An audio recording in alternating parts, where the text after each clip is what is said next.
तो चलिए फ्रेंड्स शुरू करते हैं आज की अपनी क्लास को। और आज की इस क्लास में हम जानना चाहेंगे कि आरबीआई ने बेस रेट को हटा के एमसीएलआर क्यों लेकर आया। एमसीएलआर में ऐसा क्या था जो कि बेस रेट में नहीं था। ट्रांसमिशन मॉनेटरी पॉलिसी क्या होता है, एमसीएलआर में ट्रांसमिशन बेहतर कैसे हुआ, बेस रेट में ट्रांसमिशन ऑफ मॉनेटरी पॉलिसी नहीं था। एमसीएलआर ज्यादा इफेक्टिव क्यों है, बेस रेट कम इफेक्टिव क्यों है, एमसीएलआर और बेस रेट में क्या डिफरेंसेस है, एमसीएलआर बेस रेट से आगे क्यों है, हम ये सारी की सारी बातें आज जानेंगे। तो चलिए शुरू करते हैं अपने लेक्चर को स्टार्ट। सबसे पहले जानो जिन शब्दों का मैं प्रयोग कर रहा हूं, एमसीएलआर, बेस रेट, इन शब्दों का मैं प्रयोग कर रहा हूं। ये एमसीएलआर, ये बेस रेट क्या है, और इन्हीं के साथ एक इनका भाई और है जो है बीपीएलआर। तो तीन बात करेंगे, बीपीएलआर, एमसीएलआर और बेस रेट। ये होता क्या जरा समझो बेटा। जब हम किसी बैंक में लोन लेने जाते हैं तो बैंक वाला हमको जो लोन देता है तो हमारे लोन पर कुछ इंटरेस्ट चार्ज करता है। बैंक वाला अगर मेरे को 1 लाख रुपए का लोन देगा तो बोलेगा कि आपको 15% इंटरेस्ट पे करना पड़ेगा। तो बैंक वाला जो हमसे 15% का इंटरेस्ट मांग रहा है, 15% का इंटरेस्ट चार्ज कर रहा है, उसी 15% के रेट ऑफ इंटरेस्ट को बोलते हैं अपन लोग एमसीएलआर, उसी को अपन लोग बोलते हैं बेस रेट, उसी को बच्चों बोलते हैं बीपीएलआर। स्टार्टिंग में इसको हम बीपीएलआर के नाम से जानते थे, लेकिन फिर इसमें कुछ चेंजेस किए गए और इसका नाम चेंज कर रख दिया बच्चों बेस रेट। फॉर्मूले के अंदर भी चेंज है, कुछ बातें ऐड हुई, कुछ बातें लेस हुई और बीपीएलआर को हटाया और 2010 में इंट्रोड्यूस किया गया बेस रेट। फिर बेस रेट के माध्यम से लोन देने लग गए। फिर बेस रेट के अंदर भी कुछ समस्या आई। फिर बेस रेट के स्थान पे एक नया आया इंटरेस्ट रेट जिसका नाम क्या रखा गया, एमसीएलआर। तो बीपीएलआर की समस्या को दूर करने के लिए लाए बेस रेट, और बेस रेट की समस्या को दूर करने के लिए 2016 में आरबीआई ने इंट्रोड्यूस किया एमसीएलआर। तो हम तीनों जानेंगे कि बीपीएलआर क्या था, उसमें समस्या क्या थी, उसके स्थान पे बेस रेट आया, उसमें समस्या क्या थी, और उसके स्थान पे बच्चों क्या आया, एमसीएलआर। इन तीनों का मतलब एक ही है कि जब कोई बैंक कस्टमर को लोन देता है तो उनसे कितना रेट ऑफ इंटरेस्ट चार्ज करेगा, इन्हीं को बीपीएलआर, बेस रेट या एमसीएलआर कहते हैं। समझ में आ गया। तो अभी बात करें तो अपने को अभी क्या पढ़ना है, अपने को मेनली ये जानना है कि एमसीएलआर अभी चल रहा है और वो अच्छा क्यों है बेस रेट और बीपीएलआर से। समझ में आ गया। चलिए तो अपन लोग करते हैं बच्चों स्टार्ट। तो बीपीएलआर की बात करते हैं कि स्टार्टिंग में जब लोन देते थे तो उस पर जो इंटरेस्ट चार्ज करते थे उसको बीपीएलआर कहते थे। बीपीएलआर की बच्चों फुल फॉर्म है बेंचमार्क प्राइम लैंडिंग रेट। क्या बच्चों full form, benchmark prime lending rate. यहां पे एक शब्द आया प्राइम। इस प्राइम का मतलब क्या है जरा समझो। देखो सबसे पहले बीपीएलआर एक वो रेट ऑफ इंटरेस्ट है, एक मिनिमम रेट ऑफ इंटरेस्ट है जो कि कस्टमर से चार्ज की जाएगी कि भाई कम से कम इतना तो कस्टमर से चार्ज किया जाएगा ही जाएगा। एग्जांपल के तौर पे अगर मान लो बीपीएलआर को सेट किया गया 7%, तो उसका मतलब यह था कि कोई भी कस्टमर आ जाए उससे 7% तो इंटरेस्ट लिया ही जाएगा।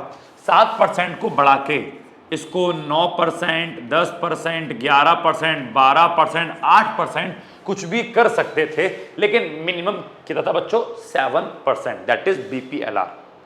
अब 7% किससे वसूलते थे और 9, 10, 11, 12, 8 ये किससे वसूलते थे, तो बैंकों के जो प्राइम कस्टमर होते थे। अब ये प्राइम कस्टमर क्या होता है, प्राइम कस्टमर का मतलब होता है बैंकों के बेहतरीन कस्टमर, जो बैंकों के बड़े बड़े कस्टमर है। जिस प्रकार आप देखते हो हम कोई भी सब्सक्रिप्शन लेते हैं, मान लो नेटफ्लिक्स का, प्राइम का, हॉटस्टार का, वहां पे आता है कि आप बन गए हो प्राइम मेंबर, आप बन गए हो ये। तो प्राइम क्या होता है, प्राइम मींस क्या, आप अब उस प्लेटफॉर्म के एक अच्छे मेंबर बन गए हो, एक बड़े मेंबर बन गए हो, बिकॉज आपने क्या लिया है, सब्सक्रिप्शन लिया है। तो प्राइम की बात हो रही है, प्राइम का मीनिंग पहले पड़ गया होगा भाई साहब। तो यहाँ पे बात ये कही गई कि जो बैंकों के प्राइम कस्टमर है, प्राइम मतलब जो बैंकों के बड़े बड़े कस्टमर है, जो बैंकों से बड़ा लोन लेने आ रहे हैं, 1 करोड़, 2 करोड़, 10 करोड़ का बैंक से लोन लेने आ रहे हैं, तो बैंक वाला क्या करता था, बैंक वाला उनसे कम से कम रेट ऑफ इंटरेस्ट 7% लेता था। और इवन कुछ बैंक तो ऐसे भी थे जो इस नियमों को तोड़ के 7% से भी कम पर, 6% पे, 5% पे जो है लोन देते थे। जो कि नियमों के क्या था, खिलाफ था। क्योंकि अगर बैंकों ने BPLR 7% सेट किया है तो उससे कम पे लोन नहीं दिया जाना चाहिए। लेकिन बैंक BPLR से कम पर भी अपने प्राइम कस्टमर को लोन देते थे, और जब BPLR से कम पर लोन देते हैं उसको बच्चों बोलते हैं सब BPLR। उसे बच्चों क्या बोलते हैं, सब BPLR।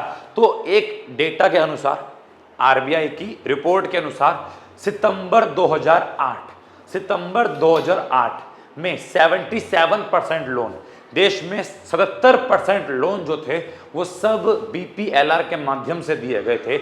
मतलब BPLR से भी कम रेट ऑफ इंटरेस्ट पर जो है 77% लोन सितंबर 2008 में दिए गए थे।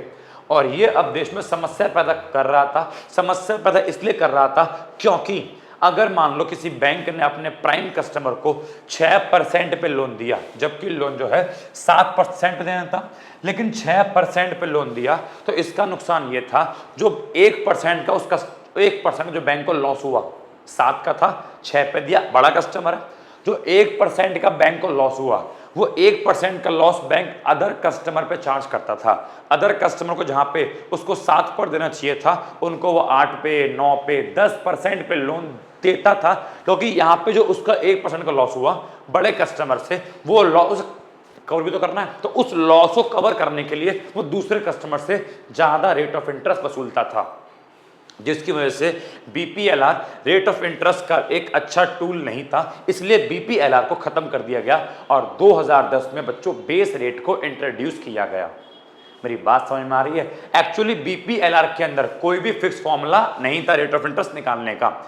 वहां पे जो भी बैंक के मैनेजर, ये जो बैंकों के जो बोर्ड्स होते थे, जो बोर्ड मीटिंग होती थी, जो बैंक के बड़े बड़े लोग थे, डायरेक्टर, मैनेजर, वो सब मिलकर जो है एक रेट ऑफ इंटरेस्ट तय करते थे। इसका कोई भी फिक्स्ड प्रिस्क्राइब फॉर्मूला नहीं था, तो हर बैंक अपने अकॉर्डिंग अपना BPLR सेट करता था। BPLR हर बैंक का अलग अलग होता था, बिकॉज ये बैंक वाले खुद मिलकर तय करते थे, जिसकी वजह से BPLR में ट्रांसपेरेंसी कम थी, ट्रांसपेरेंसी नहीं थी। क्योंकि जब बैंक वाले खुद मिलकर सेट कर रहे हैं तो उसमें ट्रांसपेरेंसी कहां से आएगी? जब कोई फॉर्मूला यूज नहीं कर रहे तो अच्छा कैसे हो गया? तो इसलिए BPLR में कमियां थी, और इसी कमी को दूर करने के लिए 2010 में RBI ने क्या शुरू किया? RBI ने बेस रेट को लॉन्च किया। तो आइए पहले एक बार BPLR को पढ़ते हैं, देन आगे बेस रेट की ओर बढ़ते हैं।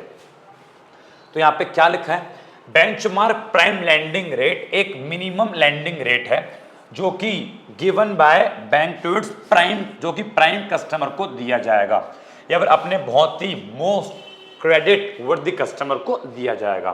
Benchmark lending rate was approve और decide by the board. Board मिलकर ही इसको तय करते थे कि हमको BPLR कितना रखना है। Sorry, there was no fix formula of calculating this. इसकी कैलकुलेटिंग का कोई फिक्स फॉर्मूला नहीं था। BPLR is not the transparent, ये ट्रांसपेरेंट नहीं था। क्यों? क्योंकि लैंडिंग के टाइम पे mostly commercial bank was lending to its prime customer below BPLR, क्योंकि बहुत से बैंक अपने प्राइम कस्टमर को BPLR से कम 7% से कम पर भी लोन देते थे, जिसको सब BPLR लैंडिंग रेट कहते हैं।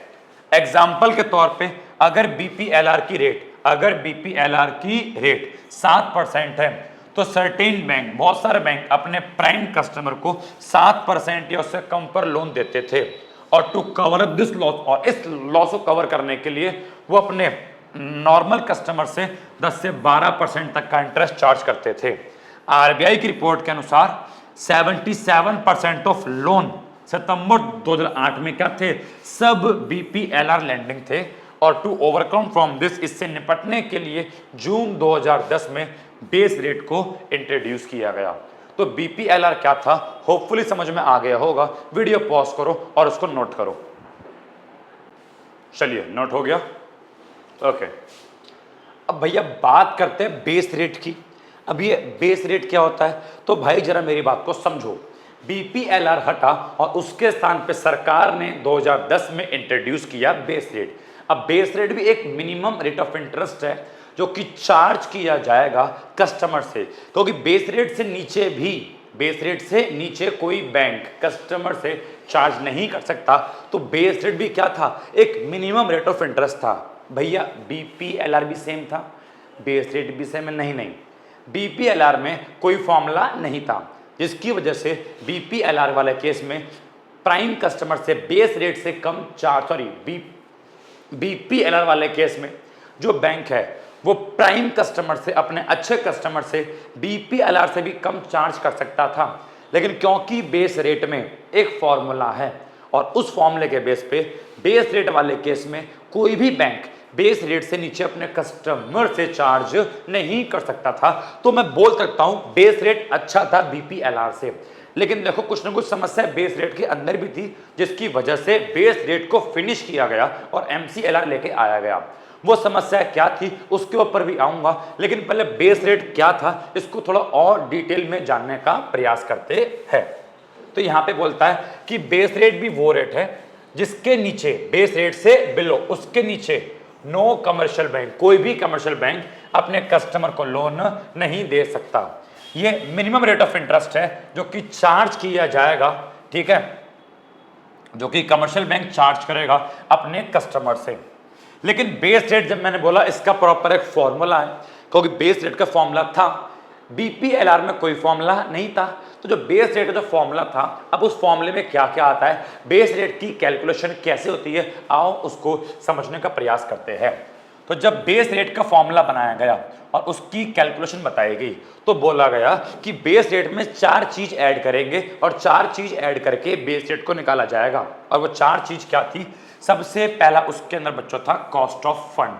कॉस्ट ऑफ फंड का मतलब होता है कि बेस रेट, देखो अब जरा मेरी बात को समझो मैं क्या कहना चाह रहा हूं भाई। ऑब्वियस सी बात है कि बेस रेट क्या होता है, जो मैं कस्टमर से चार्ज करूंगा, लोन दूंगा तो चार्ज करूंगा। अब जब मैं कस्टमर से पैसा लूंगा, मान लो मैंने कस्टमर को जो है 10% का रखा मैंने बेस रेट, और मैंने कस्टमर को 10% पर लोन लिया, इट मीन्स वो मैं 10% जो मेरी इनकम हो गई। लेकिन क्या वो मेरी सारी इनकम है? नहीं। जो 10% मेरी इनकम हुई है, जो 10% मैंने पैसा लिया है, वो सारी मेरी इनकम नहीं है भैया। बैंकों के बहुत सारे खर्चे वगैरह भी होते हैं, वो सारे के सारे खर्चे, वो सारी की सारी चीज़ें उस 10% में ही शामिल की जाएगी। तो जब बैंक अपने सारे खर्चों को जोड़ लेगा कि बैंक का ये भी खर्चा होता है, ये भी खर्चा होता है, ये भी खर्चा, ये भी खर्चा, और उन सभी खर्चों को जोड़ के बैंक एक रेट ऑफ इंटरेस्ट निकालेगा कि हमें कस्टमर से इतना चार्ज करना पड़ेगा, ताकि बैंकों का सारा खर्चा भी निकल जाए और तो और बैंकों का थोड़ा प्रॉफिट भी हो जाए। तो जब बेस रेट की कैलकुलेशन की बात आई, तो सबसे पहला इसमें ऐड किया गया कॉस्ट ऑफ फंड। अब कॉस्ट ऑफ फंड का मतलब क्या है, देखो जो लोग होते हैं, जो कस्टमर होते हैं, जो डिपॉजिटर होते हैं, डिपॉजिटर, वो अपने पैसों को बैंक में जमा करवाते हैं, सेविंग में, करंट में, एफडी में। अब सेविंग वालों को इंटरेस्ट मिलता है, करंट वालों को इंटरेस्ट मिलता है, एफडी वालों को इंटरेस्ट मिलता है। ये जो बैंक सेविंग पे, करंट पे, एफडी पे इंटरेस्ट दे रहा है, वो इंटरेस्ट कहाँ से आ रहा है कि आपने मान लो सेविंग अकाउंट में जमा कराया पैसा, बैंक ने आपको उस पर इंटरेस्ट दिया, वो इंटरेस्ट कहाँ से आया? अरे बैंक जो लोन देगा ना, उस लोन में आपको जो इंटरेस्ट पे करना है वो इंटरेस्ट शामिल कर लेगा। कि आपको मान लो 6% पे करने हैं, तो बैंक क्या करेगा, जब बैंक बेस रेट निकालेगा तो उस बेस रेट में 6% ऐड करेगा कि 6% तो मैं वो निकालूंगा पहले जो अपने कस्टमर को पे करना है। उसके अलावा जो और खर्चे हैं वो भी बेस रेट में ऐड किए जाएंगे, ताकि सारा का सारा रेट ऑफ इंटरेस्ट हमको लोन जब दे तो सारा रेट ऑफ इंटरेस्ट मिल जाए, और जो भी पैसा आया उससे हम अपने सेविंग वालों को इंटरेस्ट भी पे कर दे, और जो और खर्चे होते हैं वो भी पे कर दे। और एग्जांपल देखो बेटा, बैंक जो है लोन लेता है, एक बैंक ने बेटा मान लो लोन लिया आरबीआई से, या बैंक ने कहीं से लोन लिया। अब बैंक मान लो आरबीआई से लोन लेगा या कहीं और से भी लोन लेगा, तो ऐसे केस में क्या होगा, बैंकों को आरबीआई को इंटरेस्ट पे करना पड़ेगा, या कहीं और से लोन लिया तो बैंक को वहाँ इंटरेस्ट पे करना पड़ेगा, तो आरबीआई को इंटरेस्ट पे करेगा, कहीं और इंटरेस्ट पे करेगा। तो पैसा कहाँ से आएगा? वो पैसा आएगा जो बैंक लोन देगा, और लोन पे जो इंटरेस्ट चार्ज करेगा उस इंटरेस्ट में ही जो आरबीआई को पेमेंट करनी है वो उस इंटरेस्ट में शामिल करेगा, उस बेस रेट में शामिल करेगा। तो सबसे पहले क्या आएगा, कॉस्ट ऑफ फंड, कि सेविंग अकाउंट में बैंक का खर्चा आता है, सेविंग वालों को बैंक को इंटरेस्ट पे करना पड़ता है, करंट वालों को इंटरेस्ट पे करना पड़ता है, टर्म डिपॉजिट एफडी वालों को इंटरेस्ट पे करना पड़ता है। बैंक ने कहीं से आरबीआई से बोरो किया या कहीं और संस्था से बोरो किया तो उनको भी इंटरेस्ट पे करना पड़ेगा। तो जितना भी इंटरेस्ट बैंक को पे करना है वो सारा का सारा इंटरेस्ट बैंक अपने कस्टमर से लोन पे वसूलेगा। तो पहला कहता है इसके अंदर बच्चों कॉस्ट ऑफ फंड। उसके बाद बच्चों आता है negative carry on CRR. Negative carry on CRR का मतलब क्या है? इसका मतलब यह है, आपको पता है कि हर बैंक को अपना कुछ पैसा सेंट्रल बैंक के पास, RBI के पास रखवाना ही पड़ता है, और उस पैसे पे याद रखना, उस पैसे पे किसी भी प्रकार का इंटरेस्ट नहीं मिलता। SBI जब अपना कुछ पैसा RBI के पास रखवाएगा, कंपल्सरी डिपॉजिट, ये अनिवार्य है, तो उस अमाउंट को बोलते हैं CRR, कि RBI ने इतना पैसा SBI ने कमर्शियल बैंक ने इतना पैसा RBI के पास जमा करवाया। मान लो 5 करोड़ रुपए SBI ने RBI के पास जमा करवाए। अब उस 5 करोड़ पे देखा जाए, तो RBI कोई इंटरेस्ट पे नहीं करेगा, बिकॉज CRR पे कोई इंटरेस्ट नहीं मिलता। तो यहाँ पे तो बैंकों का लॉस है ना, क्योंकि बैंकों का 5 करोड़ तो ऐसा कैसे ही है, उस पर कोई इंटरेस्ट भी नहीं मिल रहा। तो जो इंटरेस्ट RBI से मिलना चाहिए था, वो बैंकों को इंटरेस्ट नहीं मिल रहा, बिकॉज RBI CRR पे इंटरेस्ट पे नहीं करता। तो यहाँ पे बैंकों का, जो हमारे कमर्शियल बैंक है जिन्होंने पैसा रखवाया RBI के पास, उनका लॉस हो रहा है, बिकॉज उनको उस 5 करोड़ पे कोई फायदा नहीं हो रहा। लेकिन वो तब भी फायदा कमाएंगे, जो फायदा RBI से उस 5 करोड़ पे होना चाहिए था वो नहीं हो रहा। बैंक वाले वो फायदा कस्टमर से वसूलेंगे। जिस कस्टमर को लोन देंगे तो उसके लोन में वो इंटरेस्ट भी शामिल कर देंगे, जो कि RBI से CRR पर मिलनी चाहिए थी। बात समझ में आ गई? तो CRR पर जो इंटरेस्ट नहीं मिल रही, वो इंटरेस्ट बैंक वसूलेगा, लेकिन RBI से ना वसूल के वो कस्टमर के लोन में शामिल कर देगा। तो याद रखना, नेगेटिव कैरी ऑन CRR भी बेस रेट में शामिल होगा। इसके अलावा ओवरहेड कॉस्ट या ऑपरेटिंग एक्सपेंस, बैंक चलता है तो बैंक खर्चे आते हैं, रेंट पे करना पड़ता है, सैलरी पे करनी पड़ती है, ठीक है, गार्ड को सैलरी, अपने एम्प्लॉय को सैलरी, बिजली का बिल, ठीक है, स्टेशनरी वाला खर्चा, किराया भाड़ा खर्चा, वाईफाई वाला खर्चा, कंप्यूटर वाला खर्चा, ये जो भी ऑपरेटिंग एक्सपेंस होते हैं, क्या ये बैंक अपनी जेब से भरेगा? नहीं। ये ऑपरेटिंग एक्सपेंस या क्या बोलते हैं, ओवरहेड कॉस्ट, ये ओवरहेड कॉस्ट, ये ऑपरेटिंग एक्सपेंसेस भी बैंक अपने कस्टमर को जो लोन देगा उसी में शामिल कर लेगा। तो भाई ये भी शामिल होता है। और आखिरी पॉइंट क्या होता है, एवरेज रिटर्न ऑन नेटवर्थ। इसका मतलब क्या है कि मान लो बैंकों ने इक्विटी और डेट ले रखा, बैंक ने अपने शेयर इशू किए, इक्विटी इशू किया, डेट इशू किया। अब इक्विटी वालों को या डेट वालों को भी तो कुछ पेमेंट करनी पड़ेगी, जिन्होंने बैंकों के शेयर्स परचेस करे, जिन्होंने बैंकों में इन्वेस्टमेंट करी, इक्विटी शेयर लिए उस बैंक का डेट लिया, तो इक्विटी और डेट वालों को भी तो कुछ बैंक को पे करना पड़ेगा। तो इक्विटी वालों को और डेट वालों को जो बैंक पे करेगा, वो बैंक कहाँ से निकालेगा? जो वो लोन देगा उसी लोन में इक्विटी और डेट भी निकालेगा। तो भाई ये भी शामिल होगा। जब ये चारों चीज शामिल होगी, ABCD, जब ये चारों चीज शामिल होगी तब बच्चों बनेगा बेस रेट। तो ये बन गया बेस रेट का फॉर्मूला, जब उसमें इन चारों चीजों को शामिल किया जाएगा। और ये केवल एक बच्चों याद रखना इंडिकेटिव फॉर्मूला है। इंडिकेटिव फॉर्मूले का मतलब है कि ये बस बता दिया कि आपको ऐसा करना चाहिए, आपको ऐसा करना है। इंडिकेटिव है कि आपको इनको शामिल करना है। ये नहीं बताया, RBI ने ये नहीं बताया कि कॉस्ट ऑफ फंड का कितना % शामिल करना है, नेगेटिव कैरी ऑन CRR का कितना % शामिल करना है, ओवरहेड का कितना % शामिल करना है, एवरेज रिटर्न का कितना %। बस एक फॉर्मूला दे दिया, एक इंडिकेटिव फॉर्मूला है कि बस इन चारों को शामिल करो, बस ये बता दिया। अब वो शामिल कितना करना है, कितना नहीं करना, वो बैंकों के ऊपर छोड़ दिया। इसीलिए इसे क्या बोला गया, इंडिकेटिव फॉर्मूला। ये फॉर्मूला केवल बेस रेट का है, बेस रेट का, ये लैंडिंग रेट का नहीं है। ये फॉर्मूला हो गया बेस रेट का। अब लैंडिंग रेट क्या है?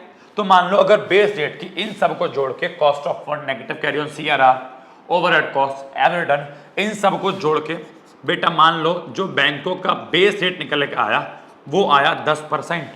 अब इसका मतलब ये नहीं है कि बैंक सीधे 10% पर लोन देगा। अब लैंडिंग रेट अलग है कि बेस रेट का मतलब बैंकों को 10% तो एज अ बेस रेट चाहिए ही चाहिए। इसमें बच्चों बैंक ऐड करेगा स्प्रेड।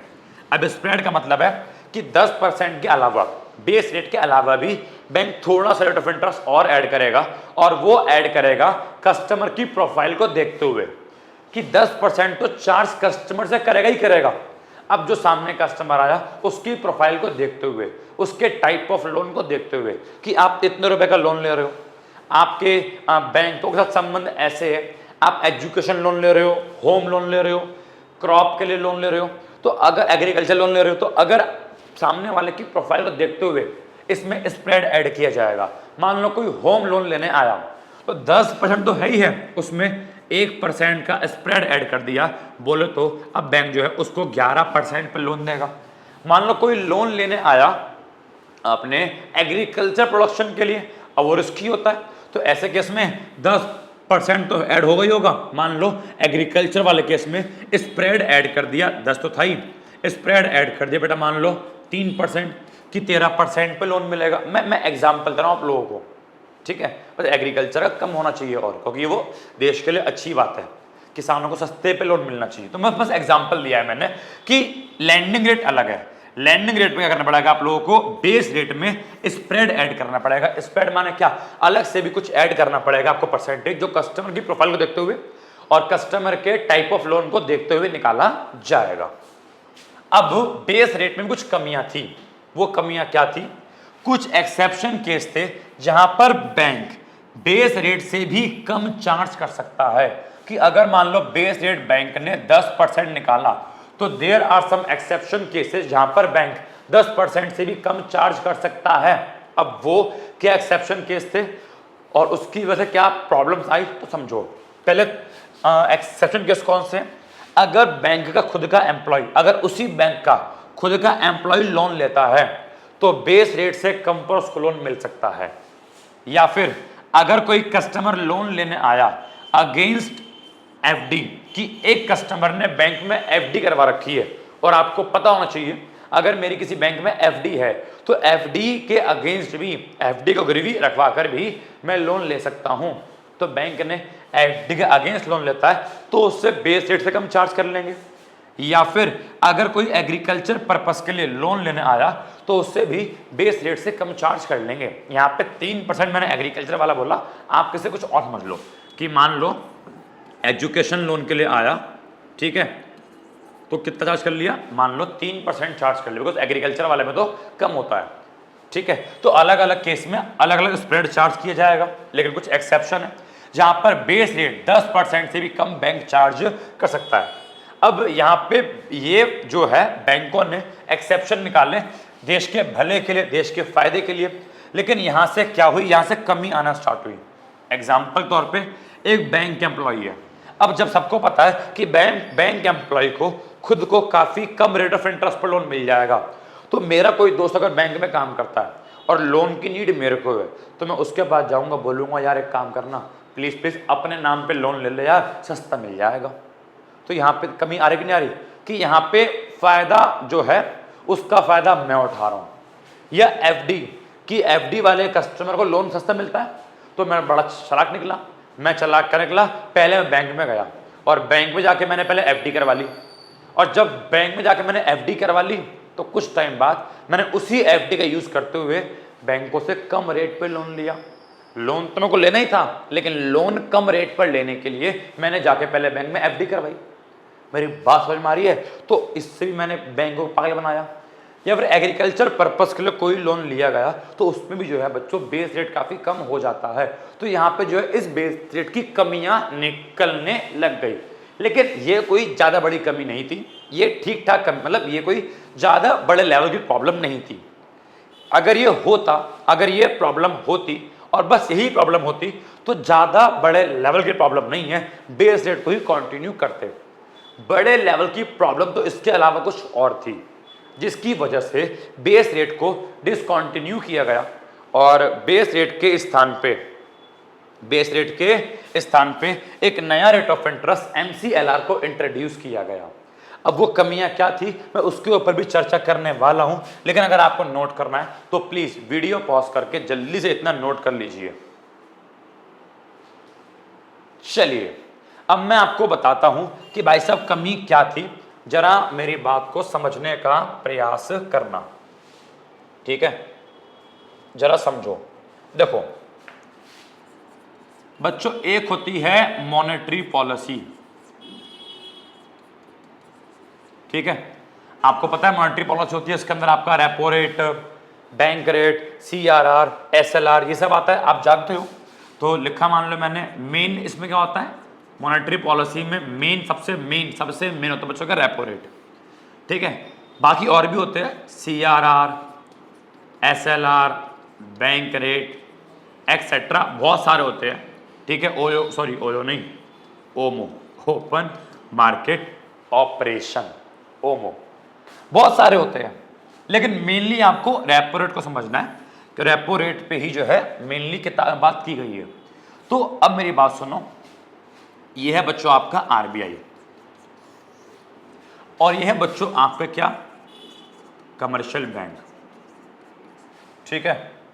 और बेटा ये रहे आपके मान लो कौन, कस्टमर।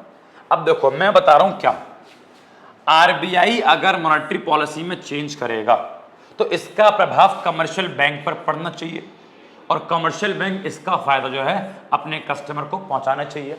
जैसे कि मान लो अगर आरबीआई बोलता है कि रेपो रेट कम करो, अगर आरबीआई रेपो रेट कम करता है, अगर आरबीआई कमर्शियल बैंक के लिए रेपो रेट कम करता है, रेपो रेट कम करने का मतलब है कमर्शियल बैंक को अब आरबीआई से पैसा मिलेगा सस्ते में।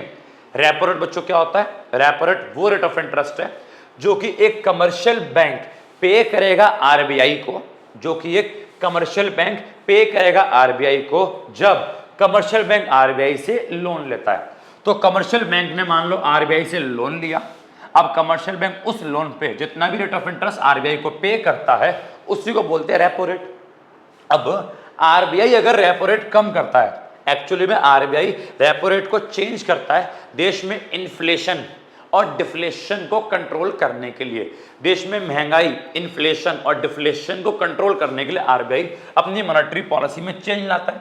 अब आरबीआई अपनी मॉनेटरी पॉलिसी में चेंज लाएगा, रेपो रेट कम करेगा, इट मीन्स कमर्शियल बैंक को क्या मिलेगा, सस्ता मिलेगा। तो कमर्शियल बैंक को भी तो बच्चों अपनी बेस रेट की, कमर्शियल बैंक जो आगे लोन दे रहा है कस्टमर को, कमर्शियल बैंक को भी तो अपना बेस रेट कम करना चाहिए। जब कमर्शियल बैंक को लोन सस्ते में मिल रहा है तो कमर्शियल बैंक भी तो आगे सब सस्ते में सामान बेचे। अगर मेरे को कोई चीज सस्ते में मिलेगी तो मैं सस्ते में बेचूंगा, मुझे महंगे में मिलेगी तो मैं महंगे में बेचूंगा। इट मीन्स वहां से अगर चेंज आएगा तो ऑब्वियस ही बात है आपके पास भी चेंज आएगा। इसको बच्चों बोलते हैं transmission of monetary policy. Transmission of monetary policy का मतलब ये होता है कि अगर मॉनेटरी पॉलिसी में चेंज होता है तो इसका प्रभाव कस्टमर तक पहुंचना चाहिए। अगर मॉनेटरी पॉलिसी घटेगी बढ़ेगी तो कस्टमर के पास जो लोन मिल रहा है उसका रेट भी घटना बढ़ना चाहिए। लेकिन बेस रेट के अंदर ये कमी थी, ऐसा नहीं होता था। आरबीआई ने देश में फायदा पहुंचाने के लिए रेपो रेट कम किया ताकि रेपो रेट कम हो, इससे देश के लोगों को फायदा मिले, देश के लोगों को लोन सस्ता मिले। लेकिन इस रेपो रेट पे कम होता था, लेकिन इस रेपो रेट का प्रभाव कमर्शियल बैंक अपने कस्टमर को नहीं देते थे। इस रेपो रेट का फायदा, रेपो रेट कम होने का बेनिफिट कमर्शियल बैंक अपने कस्टमर को नहीं देते थे। कमर्शियल बैंक को तो लोन सस्ते में मिला, लेकिन उन्होंने आगे बेस रेट कम नहीं किया, जिसकी वजह से कस्टमर को लोन महंगा ही मिल रहा था। That is transmission of monetary policy नहीं हो पा रहा था। अगर मॉनेटरी पॉलिसी में चेंज हो और उसका बेनिफिट सीधे कस्टमर को मिले, that is the transmission of monetary policy हो रहा है। लेकिन अगर मॉनेटरी पॉलिसी में चेंज हो और कस्टमर को बेनिफिट ना मिले, इट मींस मॉनेटरी पॉलिसी का ट्रांसमिशन नहीं हो रहा है। और बेस रेट में सबसे बड़ी समस्या यही थी कि मॉनेटरी पॉलिसी में चेंज तो हो रहा था लेकिन बेस रेट में कोई भी चेंज नहीं हो रहा था।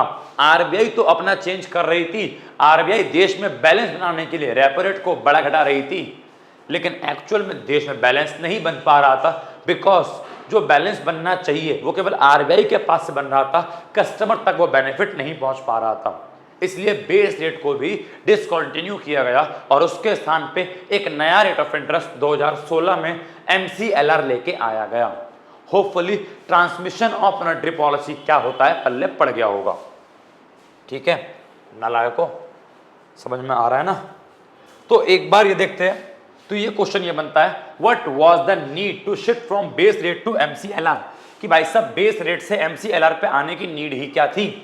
तो यहां बोलता है कि आरबीआई ने इंट्रोड्यूस किया बेस रेट को, क्योंकि बेस रेट में आरबीआई ने इंट्रोड्यूस किया बेस रेट को ट्रांसपेरेंसी लाने के लिए। लेकिन यहां पे क्या था, बेस रेट में बच्चों एक प्रॉब्लम आ रही थी, और वो प्रॉब्लम थी problem of transmission of monetary policy. क्या कि मॉनेटरी पॉलिसी का ट्रांसमिशन बेस रेट के अंदर पॉसिबल नहीं था। बेस रेट में चेंज तो सॉरी मॉनेटरी पॉलिसी में चेंज तो हो रहा था, लेकिन बेस रेट में चेंज नहीं हो रहा था, because it was calculated on the basis of average cost of fund. अब जरा मेरी बात को सुनो, अब जरा मेरी बात को सुनो, यहां पे मैंने क्या लाइन बोल दी, because it was calculated on the basis of average cost of fund. अब एवरेज कॉस्ट ऑफ फंड क्या है? एवरेज कॉस्ट ऑफ फंड का मतलब यह है कि एक बैंकों के पास जितना भी फंड आया, चाहे वो सेविंग वाला हो, चाहे वो करंट वाला हो, चाहे वो एफडी वाला हो, चाहे कुछ भी हो, बैंक करता क्या था, उनका एवरेज निकालता था। बैंकों के पास जितना भी क्या आया, फंड आया, ये जितना भी फंड आया, बैंक उनका एवरेज निकालता था। अब आपको इतनी नॉलेज होनी चाहिए, एक बैंकों में जो मोस्टली फंड होता है, जो मोस्टली पैसा होता है, वो एफडी वाला पैसा होता है। एक बैंकों के पास जो मोस्टली पैसा जमा करता है कस्टमर, वो एफडी वाला पैसा होता है।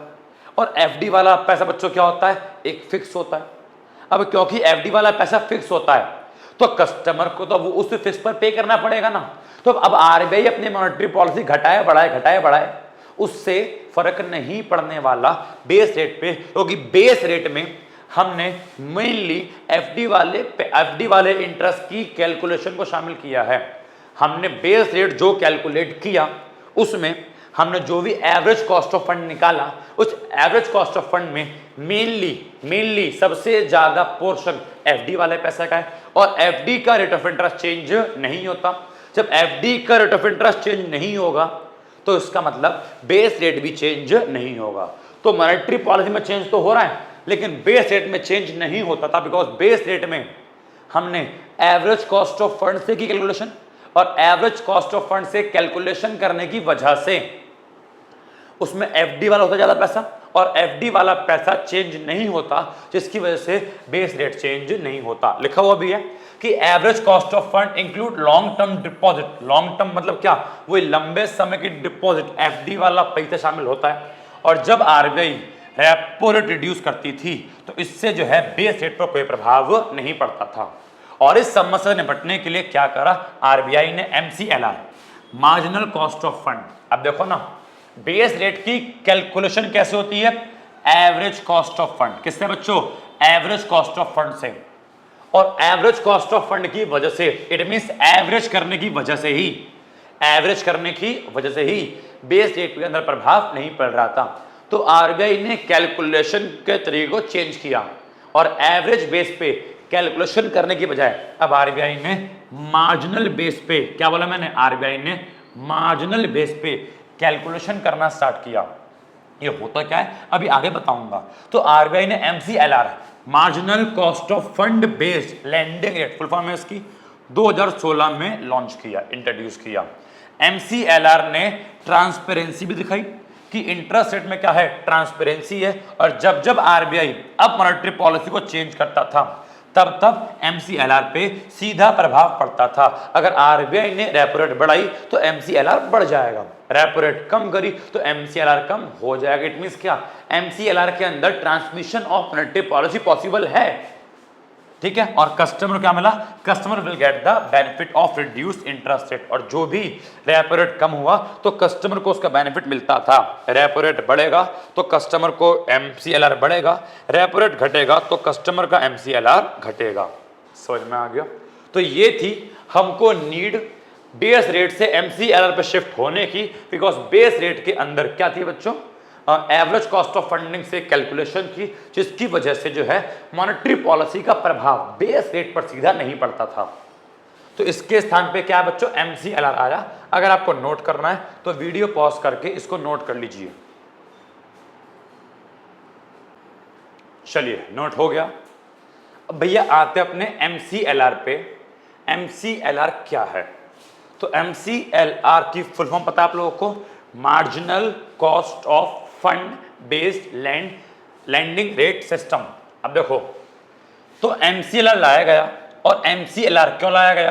ताकि मॉनेटरी पॉलिसी का ट्रांसमिशन हो सके, मतलब मॉनेटरी पॉलिसी में चेंज हो तो भाई साहब कस्टमर्स को बेनिफिट मिल सके। ठीक है, आरबीआई ने इंट्रोड्यूस किया बच्चों, क्या किया? MCLR को इंट्रोड्यूस किया गया 2016 में। ये भी क्या है? Minimum rate of interest below which a bank can not lend money to public. It means ये भी सेम वही है कि भाई MCLR से भी नीचे, MCLR से नीचे कोई बैंक पब्लिक को लोन नहीं दे सकता। ये बात तीनों में कॉमन थी, BPLR, बेस रेट, MCLR, इनसे नीचे कोई भी कस्टमर को लोन नहीं दे सकता। लेकिन बस फर्क था ट्रांसपेरेंसी का। ट्रांसपेरेंसी BPLR में कम थी, बेस रेट में थोड़ी ज्यादा थी, और MCLR में थोड़ी और ज्यादा बच्चों क्या है? ट्रांसपेरेंसी है। ठीक है, it provide transparency in determining interest rate. अगर आरबीआई मॉनेटरी पॉलिसी को चेंज करता था तो उसका सीधा प्रभाव MCLR पे पड़ता था, जिससे कस्टमर को सीधा बेनिफिट मिलता था रिड्यूस इंटरेस्ट रेट का। रेपो रेट कम हुई तो MCLR कम हुआ और कस्टमर को सीधा फायदा मिलता था। अगर बात करें कंपोनेंट की, जिस प्रकार बेस रेट में 4 कंपोनेंट थे, उसी प्रकार MCLR के अंदर भी 4 कंपोनेंट कौन कौन से, आओ देखते हैं। सबसे बच्चों पहला है मार्जिनल कॉस्ट ऑफ फंड। अब ये क्या होता है बता रहा हूं, उसमें देखो पहले शामिल क्या क्या होता है। सबसे पहला बच्चों होता है कॉस्ट ऑफ बोरिंग, और कॉस्ट ऑफ बोरिंग या फिर आप इसको कॉस्ट ऑफ फंड बोल लो। कॉस्ट ऑफ फंड का मतलब बच्चों वही वाला है कि ये कॉस्ट ऑफ फंड का मतलब सेम ये वाला है, सेम ये वाला कि cost of fund saving account वालों को भी, करंट वालों को भी, इन सबको भी ये पूरा कॉस्ट ऑफ फंड शामिल होगा। ये पूरा कॉस्ट ऑफ फंड शामिल होगा, ये और एवरेज रिटर्न ऑन नेटवर्थ, ये इन दो चीज को मैं एक साथ शामिल करूंगा इसके अंदर। इन दो चीज को मैं एक साथ शामिल किसमें करूंगा बच्चों? MCLR में। तो ये और ये MCLR में शामिल होते हैं। तो देखो पहला क्या आता है? Cost of fund. Cost of fund माने क्या कि वही MCLR कैलकुलेशन के अंदर भी कि भाई सेविंग वाले को, FD वाले को जो इंटरेस्ट देना है वो भी कस्टमर से ही चार्ज किया जाएगा, कॉस्ट ऑफ फंड शामिल होगा। Plus return on equity. Return on equity का तात्पर्य बच्चों यह है, रिटर्न ऑन इक्विटी का तात्पर्य बच्चों वो है कि जिस शेयर होल्डर ने हमारे इक्विटी या डिवेंचर खरीद रखे हैं तो उनको भी फायदा पे करना पड़ेगा, तो वो भी कस्टमर से ही चार्ज किया जाएगा, that is return on equity. ठीक है, तो cost of boring, return on equity, दोनों को जब मैं ऐड करूंगा तो मेरा क्या बनेगा? Marginal cost of fund. अब सुनो, एवरेज कॉस्ट ऑफ फंड था बच्चों बेस रेट में, मार्जिनल कॉस्ट ऑफ फंड है इस वाले में। अब देखो दोनों में अंतर क्या है। एवरेज कॉस्ट ऑफ फंड में क्या था? पिछले साल का जो भी इंटरेस्ट रेट है और अभी का जो भी इंटरेस्ट रेट है उनको सबका एक एवरेज निकाल कर कैलकुलेशन होती है। एवरेज कॉस्ट ऑफ फंड में पहले वाले, ओल्ड वाले और न्यू वाले दोनों के बेस पे क्या होती है? कैलकुलेशन। जबकि मार्जिनल कॉस्ट ऑफ फंड में क्या होता है कि अभी के टाइम पे जो रेट ऑफ इंटरेस्ट चल रहा है, अभी के टाइम पे जो सेविंग पे, करंट पे, FD पे चल रहा है, अभी वालों को शामिल करना है, ओल्ड वालों को शामिल नहीं करना। मेरी बात समझ में आ रही है? एवरेज कॉस्ट ऑफ फंड में नए और पुराने दोनों को शामिल करके एवरेज निकालते थे, जबकि मार्जिनल में जो नए नए लोन आ रहे हैं, जो नए नए कस्टमर आ रहे हैं, जो नए नए डिपॉजिट आ रहे हैं, जो उन नए के बेस पे निकाला जाएगा, ओल्ड वालों को भूल जाओ। तो मार्जिनल कॉस्ट ऑफ फंडिंग में नए वालों को शामिल करते हैं, जो अपने न्यू कस्टमर्स है उनको शामिल करते हैं, ओल्ड वालों को शामिल नहीं करते। जबकि एवरेज कॉस्ट ऑफ फंडिंग में न्यू और ओल्ड दोनों को शामिल करते हैं। आपको ज्यादा डीप में जानने की नीड नहीं है, आपका कोई वो नहीं है कि आप समझ में आ रहा है, आपको कोई पेपर उसका नहीं है IAS UPSC का, आपका एक नॉर्मल सा BCom का ग्रेजुएशन का पेपर है। ठीक है, आपको उस बेस पे आपको इतना जानना आपके लिए सफिशिएंट है, आपको बिल्कुल डीप में जाने की नीड नहीं है। फिर वही आ गया नेगेटिव कैरी ऑन, CRR आप जानते हो। फिर ऊपर वाले खर्चे मतलब बिजली, सैलरी, स्टेशनरी, ये भी आ गया। अच्छा, इसमें नया ऐड हुआ टेनोर प्रीमियम। ये क्या होता है? टेनोर प्रीमियम क्या होता है ये भी जान लो। टेनोर माने समय। अब जो कस्टमर बैंकों के पास लंबे समय का लोन लेने आया, ऑब्वियस बात है अलग अलग टेनोर के, अलग अलग टाइम पीरियड के लोग लोन लेने आएंगे।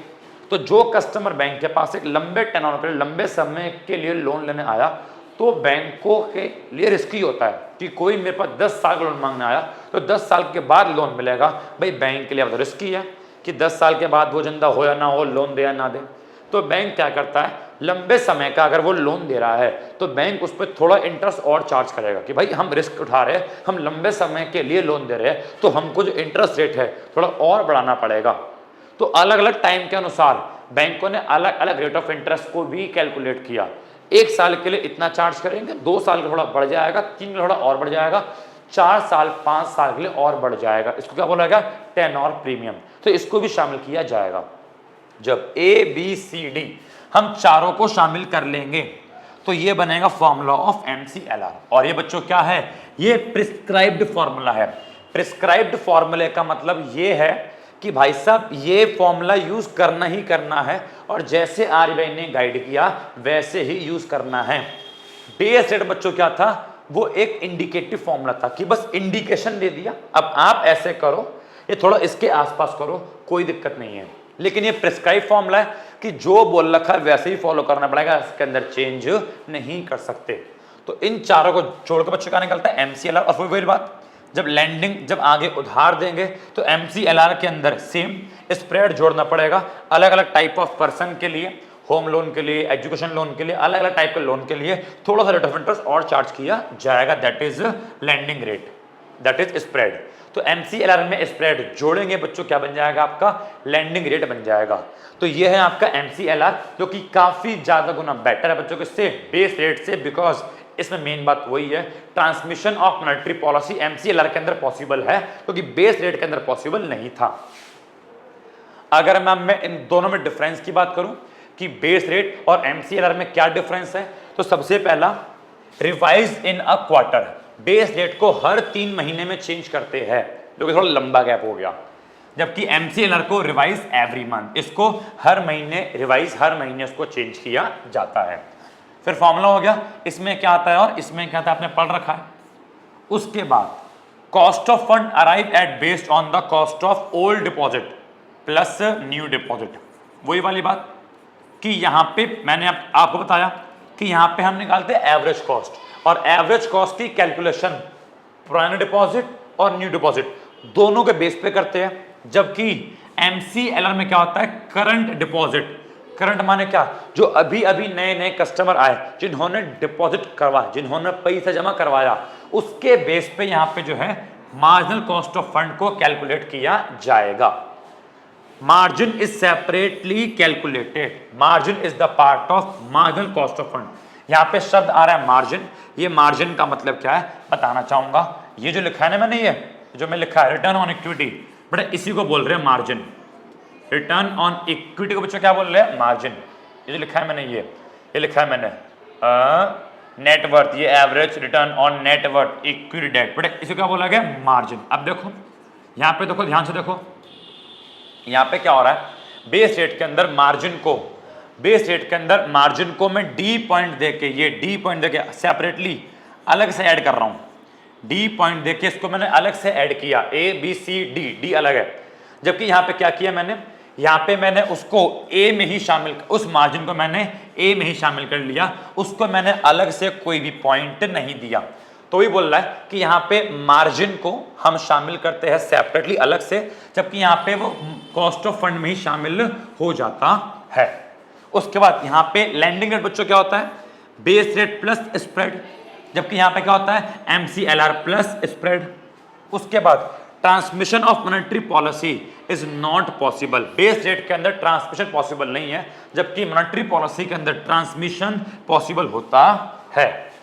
Base rate only one benchmark rate, ये केवल एक रेट ऑफ इंटरेस्ट दे दिया कि मान लो 7%, अब उसी 7% पे करना है कैलकुलेट।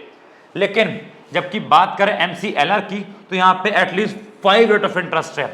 अगर आप ओवरनाइट एक दिन के लिए लोन लेते हो तो यहाँ पे MCLR ये होगा, 1 महीने के लिए लोन लेते हो तो MCLR अलग है, 2 महीने के लिए तो MCLR अलग है, 6 महीने अलग, 12 महीने के लिए अलग। जबकि यहाँ पे एक फिक्स था कि वही आपका रहेगा, जिसको हर 3 महीने में चेंज किया जाएगा। तो यहाँ पे ओनली वन बेंचमार्क रेट है, लेकिन यहाँ पे एटलीस्ट 5 इंटरेस्ट रेट है। ओवरनाइट का अलग, 1 महीने, 2 महीने, 6 महीने, 12 महीने, इन सबका वो आपका MCLR अलग। ठीक है, अब लास्ट टॉपिक है ये। तो MCLR के एडवांटेज क्या मिले, इफेक्टिवनेस क्या मिले, वैसे आप पढ़ चुके हो सारी बातें, बस वही रिपीट हो रही है कि MCLR is set by the bank on the basis of the structure and methodology followed, कि अब क्या होगा, प्रॉपर मेथड और स्ट्रक्चर को फॉलो करके MCLR को कैलकुलेट किया जाएगा, क्योंकि यहां पर प्रिस्क्राइब्ड फॉर्मूला है, इंडिकेटिव फॉर्मूला नहीं है। To summarise, borrower can benefit from this change. अब इससे क्या होगा, इससे बोरोवर जो उधार लेने वाले कस्टमर है उनको बेनिफिट मिलेगा। क्यों मिलेगा, बिकॉज रेपो रेट में चेंज होगा तो उससे अल्टीमेटली क्या होगा, कस्टमर को बेनिफिट मिलेगा। MCLR is an improve version of the base rate. यही क्या है, ये बेस रेट का एक इंप्रूव वर्जन है। It is a risk based approach to determine the final lending rate for borrower. ये एक रिस्क बेस्ड अप्रोच है, क्योंकि यहाँ पे अब जब रेपो रेट में चेंज होगा तो इसका प्रभाव कस्टमर को देखने को मिलेगा। अब रिस्क बेस्ड क्यों है, रिस्क बेस्ड इसलिए है कि अगर रेपो रेट बढ़ेगा तो फिर कस्टमर को लोन ज्यादा पे करना पड़ेगा, इंटरेस्ट ज्यादा पे करना पड़ेगा। घटेगा तो बेनिफिट तो है, लेकिन बढ़ने पर उस कस्टमर का नुकसान भी तो है। आगे बोलता है, इट कंसीडर यूनिक फैक्टर। इसमें क्या क्या आता है, इसमें आता है marginal cost of fund instead of the overall cost of fund. Base rate में क्या था बच्चों, बेस रेट में ओवरऑल कॉस्ट ऑफ फंड था, ओल्ड वाला भी न्यू वाला भी, ओवरऑल सबको शामिल कर लो। लेकिन यहाँ पे क्या होता है, मार्जिनल कॉस्ट ऑफ फंड जो करंट वाला होगा उसको शामिल किया जाएगा। आगे बोलता है, the marginal cost take into account the repo. अब याद रखना, मार्जिनल कॉस्ट ऑफ फंड की जब मैं कैलकुलेशन करता हूं वो किस प्रकार होती है, आपको उतना डीप में नहीं जाना। जब मैं मार्जिनल कॉस्ट ऑफ फंड की, ये पहले वाले की जब मैं कैलकुलेशन करता हूं तो इस कैलकुलेशन के अंदर मैं रेपो रेट भी कहीं ना कहीं ऐड कर, आपको दिख नहीं रहा होगा, बट जब कैलकुलेशन करते हैं तो इसमें रेपो रेट को शामिल करते हैं। अब क्योंकि इस चीज में रेपो रेट शामिल हो चुकी है तो रेपो रेट में चेंज होगा तो इस चीज के अंदर भी चेंज होगा। ठीक है, which did not from the part of, जो कि बेस रेट में शामिल नहीं होता था। आगे बोलता है, अर्लियर, पहले क्या था, the loan tenure was not taken into account when determine the base. Base rate में हमको पता है लोन टेन्योर को शामिल नहीं करते थे, लेकिन MCLR के अंदर एक नई चीज आई, अब टेन्योर प्रीमियम को शामिल किया गया। इसका मतलब क्या हो गया कि अलग अलग लोन के लिए अलग अलग टाइप का इंटरेस्ट रखा गया। अगर long term loan, long term horizon, लंबे समय के लिए लोन लिया तो वहां पे हाई रेट ऑफ इंटरेस्ट, जिसमें क्या आपको ज्यादा टेन्योर प्रीमियम पे करना पड़ेगा। कम टाइम का लोन है, टेन्योर प्रीमियम कम, ज्यादा टाइम का लोन है, टेन्योर प्रीमियम ज्यादा। The MCLR is the new internal benchmark that all financial institutions are expected to follow. MCLR एक नया बेंचमार्क बन चुका है जिसको सभी संस्थाएं फॉलो करती है। The MCLR rate was introduced in place of base rate, पे इसको इंट्रोड्यूस किया गया और आज की डेट में सभी लोन जो भी सैंक्शन किए जाते हैं अप्रैल 2016 से, वो सभी के सभी इस न्यू सिस्टम MCLR के द्वारा ही जो है सैंक्शन किए जाते हैं। तो यहाँ पे MCLR का कोई इफेक्टिवनेस या एडवांटेज भी देखने को मिला। Hopefully BPLR, base rate, MCLR सारी की सारी कहानी एकदम डिटेल में अच्छे से पल्ले पड़ गई होगी। ठीक है, तो यहाँ पे आपका BPLR, बेस रेट, MCLR और इनके भी डिफरेंस होता है खत्म। तो बड़ा आज के लिए इतना काफी है, मिलेगा नेक्स्ट क्लास में, नेक्स्ट लेक्चर में, नेक्स्ट वीडियो में। चलिए, thank you so much, bye bye.